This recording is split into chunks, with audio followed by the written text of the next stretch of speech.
Dito na mga boss, magpapakain na naman tayo ng ating kakatil. Yan. Yung kakatil natin.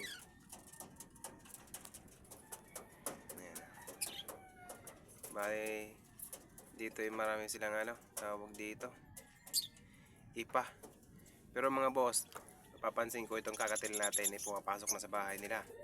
So, bago lipat lang kasi sila dito sa mga boss, kasi nga ito nga ginigiba na natin yung bahay nila, no? Yung dati nilang kulungan. So, sinisira na natin.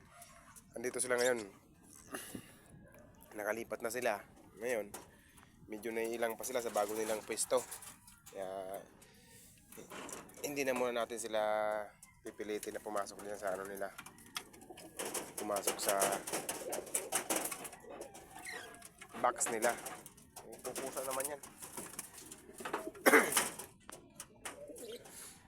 Pero sa tingin ko pumapasok na yung mga yan boss. Kasi may mga kusot na ako nakikita sa lapag eh.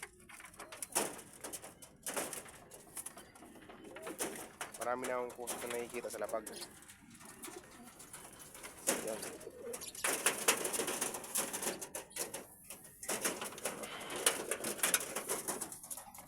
Yan mga boss. Ayun, mapapansin nyo boss, pumasok na. Yan. Alam nang ibig sabihin yan. Pagka ganyan pumapasok na yung kakatil natin, matik na yan. Ang kasunod niyan ay itlog na.